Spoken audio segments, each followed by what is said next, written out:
सभी प्यारे बच्चों को नमस्कार। जो आपने YouTube थंबनेल पे देखा, मैं आपको वही प्रश्न कराने वाला हूं और ये प्रश्न बोर्ड की परीक्षा में आया हुआ प्रश्न है। ठीक है, तो प्रश्न सिर्फ इतना था, ये प्राप्तांक दिया था और ये छात्रों की संख्या दी है। ठीक है, तो इतना काम हमने पहले से कंप्लीट कर लिया समय को बचाने के लिए। तो देखिए, ये प्राप्तांक है, इस प्राप्तांक से वर्ग अंतराल ज्ञात करेंगे, इस प्राप्तांक से वर्ग अंतराल ज्ञात करेंगे। तो यहाँ पे लिखा हुआ 5 से कम, तो आपको 0 से 5 लिखना है। फिर ये 10 से कम, तो ये 5 है, 5 से 15, फिर 10 से 15, 15 से 20, 20 से 25, 25 से 30, 30 से 35, 35 से 40। इस प्रकार ये वर्ग अंतराल प्राप्त हो जाता है। अब ये छात्रों की संख्या, ठीक, ये संचयी बारंबारता दी हुई है।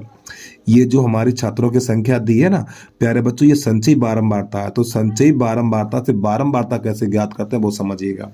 तो देखिए, ये 3 है, तो पहले ये 3 लिख दो। अब इस 10 में से 3 घटाओ, 7 बचा हुआ है। ठीक है, अब 25 में से 10 को घटाओ, 15 बचा हुआ है। अब 49 में से 25 को घटाएंगे तो 24 बचेगा। अब 65 में से 49 को घटाएंगे तो 8 बचेगा, नहीं 16 बचेगा। 65 में से 49 को घटाएंगे 16 बचेगा। अब 73 में से 65 को घटाएंगे तो 8 बचेगा। अब 78 में से 73 को घटाएंगे तो हमारा बचेगा ये 5। अब 80 में से 78 को घटाएंगे तो 2 बचेगा। इस प्रकार अब अगला कॉलम बनाएंगे मध्यमान।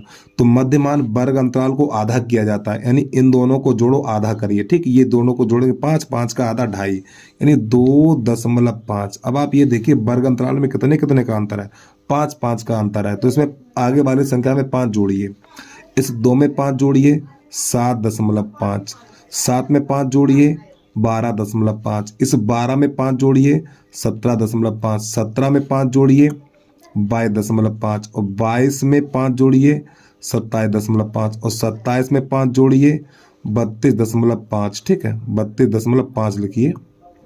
अब 32 में 5 जोड़िए तो 37.5, इतना। ठीक, ये 5 बना लीजिए, थोड़ी माफी चाहता हूँ यहाँ पे। ठीक, इतना। अब एक बार चेक कर लूँ मैं। अब क्या करना है, फिर अगला कॉलम बनता है हमारा x इंटू एफ का। ये भी पता होना चाहिए आपको, यानी इन दोनों का गुणा। ये एफ है, बारंबारता एफ करा, इन दोनों का गुणा, इसका गुणा करेंगे यहाँ लिखेंगे, इसका करेंगे यहाँ लिखेंगे, इसका करेंगे यहाँ करेंगे। ठीक है, तो हम गुणा कर ले रहे हैं इसका। तो देखिए बेटा, हमने इन सब का गुणा कर करके इधर लिख लिया। अब यहाँ पे लास्ट में क्या करेंगे, इसको जोड़ेंगे तो इसका जोड़ हो जाएगा सिग्मा एफ बराबर हमारा हो जाएगा 80। ठीक है, और इसके जोड़ को लिखेंगे सिग्मा एक्स एफ बराबर, इसका जोड़ होगा हमारा 1485। इस प्रकार अब हमारा एक सूत्र होता है समांतर माध्य बराबर, समांतर माध्य बराबर सिग्मा एक्स एफ बटा सिग्मा एफ। तो इसका मान है 1485 और बटा 80। तो जब 80 का इसमें भाग लगाएंगे तो ये चला जाएगा हमारा 18.5625। और देखिए, दशमलव से पीछे 2 ही अंक लिखे जाते हैं, दशमलव से पीछे 2 ही अंक लिखे जाते हैं। तो इसका निकल के आएगा 18.56। तो यही इसका आंसर आएगा। तो उम्मीद है आपको समझ में आ गया होगा। तो बस प्यारे बच्चों, आज के लिए इतना ही। तो भैया, जिस बच्चे ने अभी तक यूट्यूब चैनल को सब्सक्राइब नहीं किया तो यूट्यूब चैनल को सब्सक्राइब करके प्यारा सा कमेंट करके जरूर बता देना वीडियो आपको कैसा लगा। तो बस आज के लिए इतना। जय हिंद, जय भारत।